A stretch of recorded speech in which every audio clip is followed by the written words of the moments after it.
శక్తి media ప్రేక్షకులకు నమస్కారం. నేను మీ జర్నలిస్ట్ విక్రమ్. బీహార్ ఎన్నికల తర్వాత మన దేశ రాజకీయాలు ఎంతలా మారాయో మనం చూస్తున్నాం. అందులో ఒక పార్టీ వచ్చేసరికి లోపల ఇంటర్నల్ వార్స్ అనేది మళ్ళీ బయటకు పడుతున్నాయి. అందులో భాగంగానే కర్ణాటక ఇప్పుడు జరుగుతున్న ఒక ఇష్యూ. అక్కడ ఏంటంటే మన ఇరువురు ఫొటోస్ వెనకాల స్క్రీన్లో చూస్తున్నాం మిత్రులారా. ఒకరు వచ్చేసరికి సిద్ధరామయ్య గారు ప్రజెంట్ సీఎం, ఇంకోటి వచ్చేసరికి డికే శివకుమార్ ఇక్కడ వచ్చేసరికి ఉప ముఖ్యమంత్రి ఆఫ్ ది కర్ణాటక. ఇక్కడ సీఎం వర్సెస్ డిప్యూటీ సీఎం మధ్యలో జరుగుతున్న ఒక వార్. దీనికి మూలం ఏంటంటే నవంబర్ వరకు ఏదైతే 2.5 years వరకు సిద్ధరామయ్య గారు సీఎంగా ఉంటారని, ఆఫ్టర్ 2.5 years వచ్చేసరికి శివకుమార్ గారు సీఎంగా ఉండొచ్చు అని చెప్పేసి, లీడర్షిప్ అనేది చేంజ్ అవ్వాలని చెప్పేసి అప్పుడు ఎలక్షన్ మూమెంట్లో వాళ్ళు ఒప్పందం ఒక మాట ఇచ్చారంట పెద్దలు. అంటే ఇద్దరికి చెరో 2.5 years అని మాట ఇచ్చారంట. సో ఇప్పుడు 2.5 years సిద్ధరామయ్య గారిది అయిపోతున్న తరుణంలో ఇక్కడ డికే శివకుమార్ గారు ఇప్పుడు నాకు పదవి ఇవ్వాలి కదా, మీరు మాట మీద నిలబడాలని చెప్పేసి ఇక్కడ హైకమాండ్ని ప్రెజరైజ్ చేస్తున్నారంట. ఇప్పుడు ఈ బీహార్ ఎన్నికల తర్వాత ఈ షిఫ్ట్ సిస్టమ్ వల్ల ఏమైనా మైనస్ ఉందా కాంగ్రెస్ కంటే? 100% మైనస్ అయ్యే ఛాన్స్ ఉంది. ఎందుకంటే ఇప్పుడు లీడర్షిప్ చేంజ్ చేస్తే ఆటోమేటిక్గా ఇక్కడ అవిశ్వాసంగా ఇప్పటి వరకు ముఖ్యమంత్రిగా పనిచేసిన ఆయన డిప్యూటీ సీఎం అవడం అంటే అది నాముషిగా అనిపించే ఒక యాక్సెప్ట్ అది. సో ఇప్పుడు నాముషిలకు అనిపించే మ్యాటర్ కాబట్టి ఇక్కడ సిద్ధరామయ్య దానికి యాక్సెప్ట్ చేయకపోవచ్చు. ఎందుకంటే ఎవరికైనా ఒక లీడర్కి పదవి కాంక్ష అనేది 100% ఉంటుంది మిత్రులారా. ఆ పదవి చేంజ్ చేస్తున్నామంటే ఎవరు దానికి ససైమీరా ఒప్పుకోరు. సో ఇక్కడ డికే శివకుమార్కి నేను ఇవ్వను అని చెప్పేసి ఆల్రెడీ హైకమాండ్తోని మంత్రాలు జరుగుతున్నారంట సిద్ధరామయ్య గారు. ఇక్కడ సిద్ధరామయ్య గారికి అలా చెప్తారా అని చెప్పేసి ఇప్పుడు అక్కడ బీజేపీ సోషల్ మీడియా వింగ్ ఏదైతే ఉందో అక్కడ కర్ణాటక సోషల్ మీడియా వింగ్, ఆ సోషల్ మీడియా వింగ్ యాక్టివ్గా పార్టిసిపేట్ చేసుకుంటూ వీళ్ళ మీద మీమ్స్, ట్రోల్స్ ఆల్రెడీ స్టార్ట్ అయ్యి మనం చూస్తున్నాం కొన్ని. అయితే ఇక్కడ వీళ్ళిద్దరికి ప్రోస్ అండ్ కాన్స్ ఏంటి, అసలు వీళ్ళిద్దరి మధ్యలో అసలు ఎవరు మంచిగా క్యాపబిలిటీ ఉన్నది పర్సన్ ఎవరు అని చూసుకుంటే ఇక్కడ సిద్ధరామయ్య గారు already senior leader and DK Shivakumar కూడా ఒక సీనియర్ లీడర్ అండ్ ఒక మంచి ఫైటర్ అని కూడా మనం చెప్పుకోవచ్చు. అండ్ పార్టీగా పక్కన పెడితే ఇక్కడ శివకుమార్ గారు వచ్చేసరికి ఎట్లయితే రేవంత్ రెడ్డి గారు ఇక్కడ తెలంగాణ రాష్ట్రంలో ఏదైతే జైలు నుంచి ఎన్ని హడల్స్ దాటుకుంటూ ఒక పొజిషన్కి వచ్చారో, సో ఇక్కడ డికే శివకుమార్ కూడా అంతే హర్డిల్స్ చేసుకుంటూ వచ్చారు. కానీ ఇక్కడ సీనియారిటీ ఫ్యాక్టర్ వల్ల ఇక్కడ డీకే వచ్చేసరికి మన సిద్ధరామయ్య గారికి ఆ seniority factor and Gowda community అక్కడ ప్రభావంలో ఎక్కువగా ఉండడంతో ఆఫ్టర్ ది రెడ్డిస్ అక్కడ లింగాయత్లు అండ్ గౌడ అండ్ రెడ్డిస్ అక్కడ మెయిన్ ముగ్గురు ఇంపాక్ట్ ఉంటారు కాబట్టి గౌడ సామాజిక వర్గం నుంచి ఇప్పుడు సిద్ధరామయ్య గారికి ఇచ్చే ఛాన్స్ ఉంది. ఇప్పుడు కాంగ్రెస్ పరిస్థితి ఎలా ఉందంటే ఈ సిద్ధరామయ్య దిగిపోమన్నా శివకుమార్ని ఎక్కమన్నా ఇక్కడ 2 ఛాన్సెస్ ఉంటుంది. ఒకటి ఏంటంటే బీజేపీ వీళ్ళిద్దరిని ఒకళ్ళని ఫేవరెటిజంగా తీసుకుంటుంది. ఎలక్షన్స్కి వచ్చేసరికి ఇది ఒక మెయిన్ స్టెప్గా భావించవచ్చు. ఎందుకంటే అక్కడ కర్ణాటక రాష్ట్రంలో ఆల్రెడీ మనకి ఇప్పుడు గాలి జనార్దన్ రెడ్డి కూడా ఏదైతే సపరేట్గా పార్టీ పెట్టిన వ్యక్తి ఏదైతే ఉన్నాడో వాళ్ళు బీజేపీలో తన పార్టీని మర్జ్ చేయడం కూడా జరిగింది.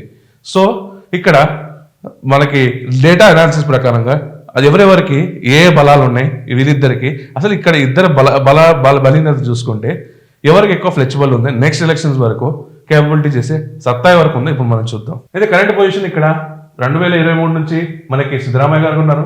అండ్ ఇక్కడ కేపీసీసీ ప్రెసిడెంట్ అంటే కర్ణాటక ప్రదేశ్ కాంగ్రెస్ ప్రెసిడెంట్ గా మరియు డిప్యూటీ సీఎంగా మనకి శివకుమార్ గారు ఉన్నారు. అయితే ఇక్కడ ఫుల్ టర్మ్ 5 years వరకు తినకున్నా అంటే దేవరాజ్ గారికి టర్మ్ ఏదైతే 5 years టర్మ్ ఆయన్ని వెయిట్ చేద్దాం అనుకున్నారు. కానీ ఇక్కడ 2.5 yearsకే ఇక్కడ అంటే వీళ్ళకి ఇంటర్నల్ డీలింగ్ వల్ల నవంబర్ 2025లోనే వీళ్ళకి పగ్గాలు అప్పచెప్పాలి. ఏదైతే డికే శివకుమార్ కి కాంగ్రెస్ చెప్పిన హైకమాండ్ చెప్పిన తీరు బట్టి.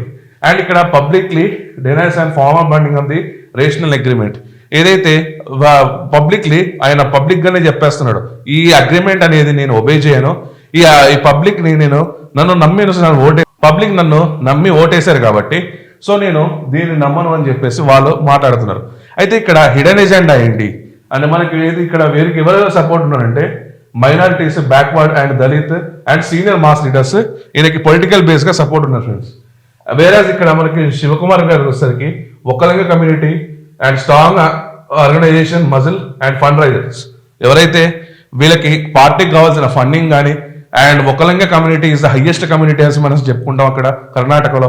ఈ ఒక్కలింగ కమ్యూనిటీ అనేది ప్రభావితం చేస్తుంది కాబట్టి ఇక్కడ శివకుమార్ గారు కూడా హైయెస్ట్ ఛాన్సెస్ ఉంది to become a CM of Karnataka. And ఇక్కడ హైకమాండ్ ఇష్యూస్ డిసిషన్ ఇది కాంగ్రెస్ హైకమాండ్ దగ్గర వీళ్ళు స్ట్రెస్ చేస్తున్నారు. అండ్ వీరొక్కటే ఒక మాట పడుతున్నాడు, ఒక high command must be remind word given అనేసి ఏదైతే నాకు మాట చెప్పారో ఆ మాట నిలబెట్టుకోవాలని చెప్పేసి శివకుమార్ వచ్చేసరికి పదేగా గంటాపదంగా చెప్తున్నారు అక్కడ హైకమాండ్ దగ్గర. ఎందుకంటే నేను ఎంత కష్టపడి పార్టీ అధికారంలో తీసుకొచ్చా కాబట్టి నా మాట మీరు వినాలి. అండ్ నన్ను నమ్ముకొని కొంత ఎమ్మెల్యేలు వాళ్ళు ఉన్నారు, వాళ్ళకి మంత్రి పదవులు రావాలంటే ఇప్పుడు నా లీడర్షిప్ అనేది మెయిన్ ఇక్కడ, లేకుంటే నేను పార్టీ షిఫ్ట్ చేసే ఛాన్సెస్ ఉందని చెప్పేసి ఇండైరెక్ట్ గా సోషల్ మీడియా వేదికగా తన అనుచరులతో పంపిస్తున్న ఒక దాఖలాలు మనం చూస్తున్నాం.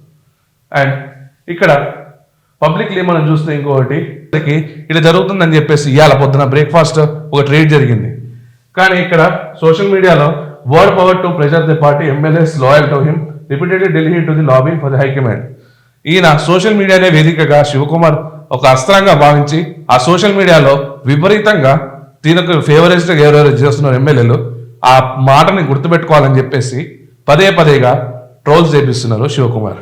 And the support of the major community MLAs mostly on the social base and the stability of the chief minister created the organisation efforts for the 2023 victory and crucial in Vokkaliga consolidated. ఇక్కడ ఏంటంటే మనకి బీజేపీలో కూడా ఇదే మనకి గౌడ కానీ ఈ రెడ్డి సమాజ వర్గం కానీ మనకి ఈ అదర్ బ్యాక్వర్డ్ క్యాస్టెస్ ఏదైతే ఉన్నారో ఈక్వల్ షేర్ ఉన్నారు. కానీ ఇక్కడ డీకే శివకుమార్ ఏదైతే ఒక్కలింగ కమ్యూనిటీ ఏదైతే ఉందో అది సాలిడ్ ఓట్ బ్యాంక్ మరి అక్కడ వచ్చేసరికి డీకే శివకుమార్కి ప్లేస్ అయింది ఇక్కడ. అందువల్లే 2023 ఏదైతే మనకి ఎలక్షన్స్ ఏదైతే ఉన్నాయో అక్కడ ఎంపీ ఎలక్షన్స్లో కానీ ఎమ్మెల్యే ఎలక్షన్స్లో కానీ అంత మెజారిటీ సీట్లు సాధించిందంటే అక్కడ ఒక్కలింగ కమ్యూనిటీ వల్లనే అని చెప్పేసి ఇక్కడ శివకుమార్ ఫేస్ చేసుకునే ఛాన్స్ ఉంది. కానీ ఇక్కడ కర్ణాటక ఏదైతే కాంగ్రెస్ పాలిత రాష్ట్రాలు ఏదైతే ఉందో ఇక్కడ పవర్ షేరింగే పనికి వస్తున్నారు, కానీ ప్రజలకి ఏం చేయాలి అని చెప్పేసి వీళ్ళు క్వశ్చన్ చేయరు, పబ్లిక్కి ఏం చేయాలని చెప్పేసి వీళ్ళు ఆలోచించరు.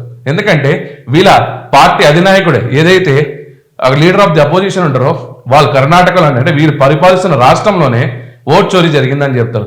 అంటే జనాల ఓట్లని రెస్పెక్ట్ చేయని ఒక నాయకుడు ఉన్న పార్టీలో వీళ్ళు ఉన్నారు కాబట్టి వీళ్ళకి జనాల దాంట్లో ఏం చేసే ఛాన్స్ ఉంటుంది, జనాలకి అభివృద్ధి చేయాలని జనాలని కాపాడాలని జనాలకి వెల్ఫేర్ చేయాలని వీళ్ళకి ఎక్కడ ఉంటుంది అనేసి ఒక క్వశ్చన్ ఇప్పుడు పబ్లిక్ లో డొమైన్ లో ఆల్రెడీ రన్ అవుతుంది. అయితే ఇక్కడ శివకుమార్ వచ్చేసరికి వెయిటింగ్ పీరియడ్ లో పెట్టారా లేకుంటే నెక్స్ట్ కూడా అదే కంటిన్యూ చేస్తాడా మీరు కమెంట్స్ రూపంలో చెప్పండి. అండ్ కాంగ్రెస్ ఇది డివైడ్ అండ్ రూల్ పాలసీ ఏదైతే చేస్తుందో వాళ్ళ లీడర్స్ మధ్యలో ఇది రేపటికి గండంగా అవుతుందా లేకుంటే ఇది బీజేపీకి శివకుమార్ గారు షిఫ్ట్ అయ్యే ఛాన్స్ ఉందా? శివకుమార్ గారికి షిఫ్ట్ అయ్యే ఛాన్స్ ఉందని చెప్పేసి బీజేపీ సోషల్ మీడియా అండ్ ఇక్కడ కొంతమంది అక్కడ సలహాదారులు కానీ అక్కడ కొంతమంది పెద్ద నేతలు ఎవరైతే ఉన్నారో శివకుమార్ వచ్చేస్తున్నాడు అనేసి ఒక టాక్ అనేది నడుస్తుంది. సో మనం లాస్ట్ ఎలక్షన్స్ లో ఏదైతే అక్కడ మన మహారాష్ట్రలో జరిగే సీన్ ఏదైతే ఉందో ఏక్నాథ్ షిండే 2.0గా మారుతారా లేకుంటే అదే కాంగ్రెస్ లాయల్గా ఉండి సిద్ధరామయ్యకి ఇస్తారా లేకుంటే వారే సీఎం అవుతారా అనేది మనం కొద్ది రోజుల్లో చూడాల్సి ఉంది. సో మీ ఒపీనియన్ అనేది మనకి ఫైనల్ కాబట్టి మీ ఒపీనియన్ ప్రకారంగా ఇక్కడ చేస్తున్న థియరీ ఏదైతే ఈ పవర్ రీప్లేస్మెంట్ ఏదైతే ఉందో ఇది నిజంగా క్యాడర్ని డిస్టర్బ్ చేసే పరంగా ఉందా, ఇది పబ్లిక్ ఏమైనా యూజ్ ఉందా అని చెప్పేసి మీ అభిప్రాయాలు చెప్పండి. సో ఈ వీడియో కానీ మీకు నచ్చినట్టయితే friends like share and comment చేయాల్సిందిగా కోరుకుంటున్నా, మరియు మన ఛానల్ని సబ్స్క్రైబ్ చేయాల్సిందిగా కోరుకుంటున్నాను.